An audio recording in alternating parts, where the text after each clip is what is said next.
So my number one movie that shaped my view of historical figures is The Insider from 1999. This is a film directed by Michael Mann, starring Al Pacino, Russell Crowe, and Christopher Plummer. And the IMDb plot summary: a research chemist comes under personal and professional attack when he decides to appear in a 60 minutes expose on big tobacco.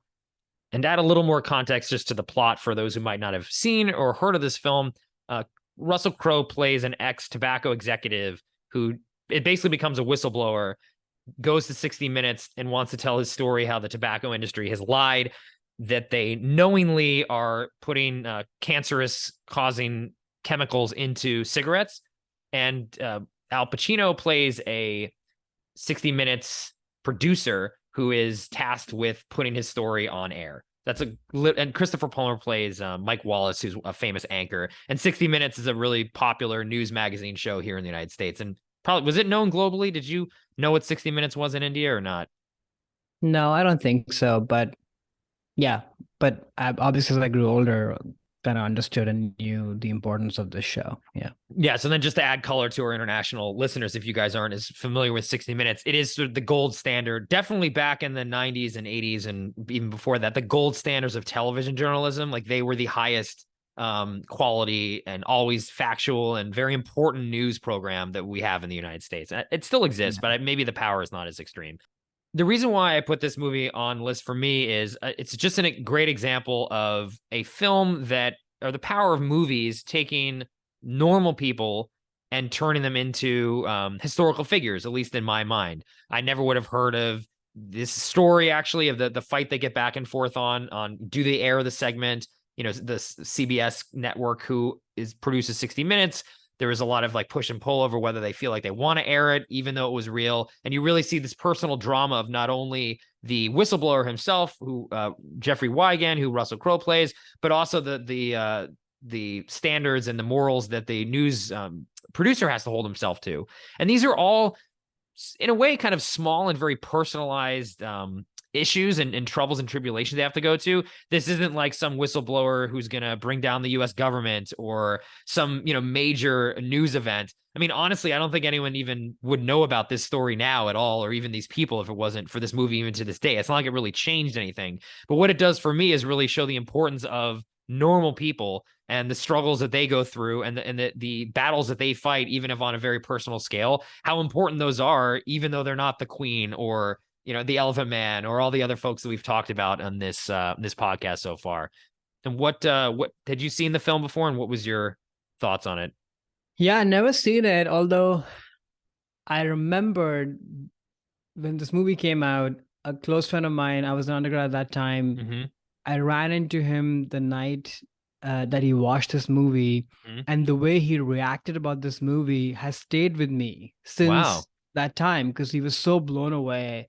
And the way he said, "Oh, this is like a must-watch movie, and it's Mm-hmm. gonna, change hearts and minds," or something, Oh, whatever he said. But of course, it took me, 20 all years. this time, 20 years to actually watch it. Yeah, that But no, I was happy to watch it, and I agree. Like I would say that there is a lot on the line, the personal stuff, but also, we're talking tobacco, which is so much money on the line, the reputation of, journalism and this, big show, this big network. Like there is a lot on the line, at least for that time. mm-hmm. Maybe over time in the grand scheme, not so much, but there's a lot on the line. But yeah, it was a fun watch, I would say. But the movie to me feels very much like a 90s capsule movie at this Mm-hmm. point. The way it's constructed, the way it's created, how overblown it is, like how long this movie is, and it's ham central in terms of acting for the Oh, most really? You part. think, huh? I think so. Oh, interesting. But I mean, there could be more, obviously, Mm. but yeah, I think it's an interesting thing to have someone like Michael Mann take a movie like this, because the opening scenes when they're in, I want to say, somewhere in the Middle East, I wherever think it's they might be. Iran, I think. That's what I thought. Yeah. Yeah. Like that to me felt like a Michael Mann movie in the beginning. And then the movie after that is a very talky movie with like huge loud scenes. Everybody's blowing up at all times. I mean, obviously you give Al the floor, he is going to Oh, blow up in yeah. every scene, Yeah. which there's something fun about that, obviously. But yeah, to me, the movie feels very bloated, even though it's a very fun watch.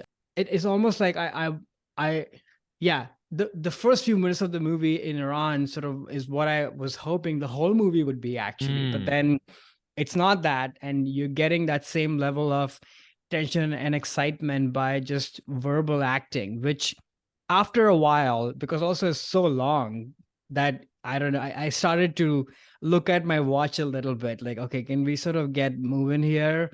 Uh, at the same time, it's obviously brilliantly crafted. Every department except for one that I will come back to okay. is amazing in the movie. So I had a lot of fun watching it. It Interesting. just didn't emotionally capture me because I'm a sucker for these kind of journalistic movies, right? All the President's Mm-hmm. Men, Spotlight. You're Mm, sort of totally riveted, and they're small stories, but they're intimate. This movie is a small story, but it's done with the theatrics of a Michael Mann movie, which mm-hmm. to me is sort of where the issue lies. I think Interesting. it's sort of jarring. That juxtaposition is kind of jarring.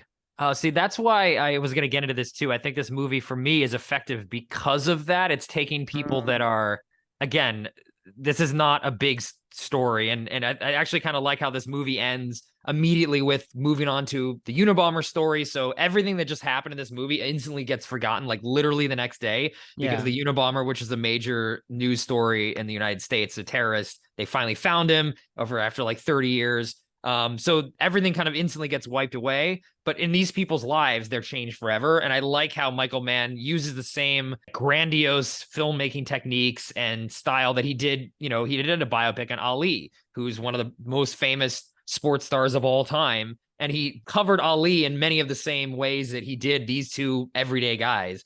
So for me, that actually elevates this movie and makes it work more. Also, like, I'm a huge Michael Mann fan, and this is actually my favorite movie of his and one of my 10 favorite movies of Really? all time. Yeah. This movie, I had the same reaction actually when I saw this as your friend did on that college campus. I rented this on VHS, didn't really know what this was, and like it opened my eyes to the universe after I saw this on VHS. And it inspired me to love movies more. It, like, I don't want to say changed my life. That I think that would be way too grandiose, but it definitely is one of the more important movies for me in my life, and one of my favorite movies. But I can see, yeah, it's not taking an intimate approach, and I can see how that can be seen as bloated and overblown, because it is. And that to me is what works in it, because it's taking a very intimate story and telling it on a grand scale like you normally would with a actual famous person like Ali, for just again using another Mhm. Michael Mann movie as an example, or even Public Enemies, a movie, another biopic that he made. And actually, he's Mhm. in the middle of doing another biopic right now that Yeah. is going to be I'm coming very out later excited for this year. that one Me for sure. too. Yeah. But Yeah. he's It could taking also everyday just guys be, and putting it through that lens. yeah, it could also just be a moment of, when you watch it, and we talk a lot Oh about that, yeah, these yeah, yeah. movies, like watching this movie the way my friend watched it, which I'm assuming, we are the same age. We So watched it together, I think, actually. Me probably, and me and yeah. your friend. Yeah. If I watching it at that age, this would have a very different impact. But Mhm. watching this now after having consumed so many of these kind of movies, I think I've gotten more attuned to that sort of Mm. subtler style of storytelling of this kind of a movie. Not to say that it can't be done this way, which is grandiose and kind of, heightened, but yeah, I don't know. There's something bloated about Mhm. about Yeah. this about Yeah. this movie, which again, I was never not entertained. I Mhm. think to me, it just compromised the emotional connection Oh, because okay.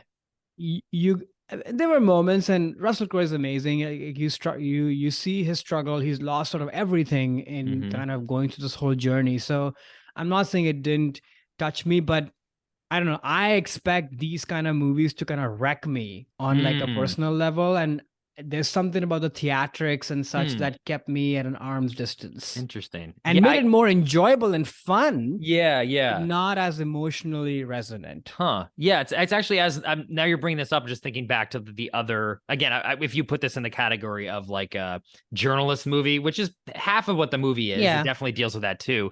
Yeah, they are typically very not theatrical. I'll put it that way. I actually, maybe this is just my personal taste. This affects me a lot more than those movies do Mm, because of the theatricality of it and what Mann's mm. able to do with the camera. I mean, all of the extreme close-up shots of, Camera is his amazing. character Cinematography is great. showing he's under this pressure. He's Yeah. framed a lot in these shots of, he's in a window frame, he's in a car door frame. you really feel all the pressure that he's under. It definitely does not look real. It's Michael Yeah. Mann's camera and all the colors and everything Not he puts into subtle. this. Not subtle. That's exactly. Michael Mann is anything but subtle. But I can see how that All the President's Men or like a Spotlight. Those are the two that come to mind right now, Yeah. which are very much the story is sort of the drama and Right. less the filmmaking technique. But There is technique. They're just different kind. sure. That's the thing. It's not like It's showy, not right? this. Yeah. Exactly. It's not showy filmmaking technique, which is what Mann tends to do. But you know, again, I think that grandiose factor is what to me like makes these characters feel more mythic because the filmmaking is mythic versus something more traditional. Then it's like, okay, well, these guys just did something and it didn't really make a difference to anything, actually, unfortunately. Yeah, and I just love the performances too. I think this is Russell Crowe's best performance in any movie he's been in, and Al Pacino very understated for him, which I think Oh, is one of his probably like the most recent best performance that he's given. I would say Irishman is his last best. I think this is better than that, but I love them in Irishman. I love him in Irishman, but that scene when he realizes that Mike Wallace is not on his side That's a and good defending, and it just a look on his face of like, oh my god, like you know, you have no journalistic integrity. And I thought we were the journalists, but Mike Right. Wallace turns out to be the businessman. Yeah. The businessman too, I think is just a great moment for him. That's a good scene, and I also love, I would say, the chemistry between Russell Crowe and Al Pacino, because that's a pretty central relationship of the movie. If that Right. doesn't work, everything kind of falls apart, and it's so great to see them together. Yeah, actually, that's a good point. Yeah, that it's they dislike each other. Neither of them are likable people, especially Russell Crowe. I think we were speaking earlier about in Aaron Brockovich, where you want to show the bad and the good sides of a person and not lionize them too much. And definitely, like this Jeffrey Wigand guy does not seem like a good guy. He's not a good husband. He makes a lot of mistakes. He has an anger problem, and the movie doesn't try to gloss over any of that at all. It's more just about what he's doing and not about who he is. And I think a lot of that is, you know, Mann too, and the screenwriter, but a lot of what Crowe is doing in this too just is not. And he's a disagreeable guy in a way you don't want to be around. Versus like Aaron Brockovich, it's like, yeah, you're a little like, you know, hard laced, but yeah, I could hang out with Aaron Brockovich. Right, but this one, I'm like, I don't want to know this guy. No, probably not. No. Yeah. I would say that his accent was very interesting. Mm. And I was listening to a podcast, and they were saying that there's a lot of different affectations because Jeffrey Wigand himself was from different places and moved a lot and what have you. But I kept hearing like a British sort of Aussie kind of thing. Oh, really? So that sort of distracted me a little bit. But then okay. I got over it at some point because, you know, his performance from like a present standpoint is amazing and totally undeniable. The one department that I talked about earlier that I was going to put a pin on is the music. Oh, wow. Okay. What are you going to say about this? Hilarious to me. Uh-huh. I mean, it's a great, at some point it becomes like really cool kind of loungy music, which I was like, oh, I'm in a different movie now, but still great music. I would listen to this track on its own for sure. Yeah. But where I laughed was when the singing comes in. Oh, you didn't like the Lisa Berard stuff. Oh, really? Yeah. Oh, I'm like, okay. Oh my Interesting. gosh. Yeah, this is one of my favorite soundtracks of all time. I've listened to it. I'm not even kidding. No, you don't have to apologize. Like 10 times in the last 7 days, I've listened. This soundtrack's amazing. Soundtrack by itself is great. Yeah. It's just in the movie. I was like, oh. I think it's, I think they're it goes trying to the heighten theatricality of it. Right. All, right? Exactly. That's what's happening. It's sort of yeah. But yeah, if you don't like the theatricality, the music is definitely very theatrical, and you know, again, using Lisa Gerard, who they used for Gladiator, similar kind of like elevating, right, make it epic. And this is just, you know, two guys who are trying to do, you know, something that's really epic to them, but not really to anyone else. And I think that's what that choice makes the movie work. Yeah, I'm glad you finally saw it. You should email your college dorm mates or whatever. Just say it took 20 years, but I finally watched it. Finally watched this movie. I mean, I will say that I kind of want to watch this movie again because I think we all bring our own sort of perspective and baggage, right? So I'm so attuned to these kind of movies that I was, maybe now that I know what this is, which is sort of this, you know, theatrical heightened sort of thing. It's almost like if Michael Bay made like with better craft, right.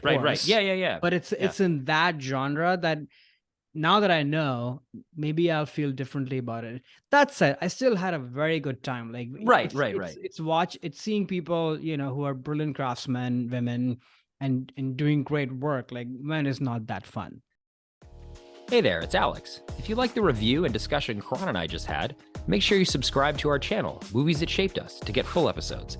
Every other Wednesday, Karan and I cover a topic around important people, places, events, and moments in our lives, and then explore it through 3 of our favorite movies. Subscribe right now, or follow our podcast on Spotify or Apple Podcasts via the link in the description below. Hope you join us for the journey.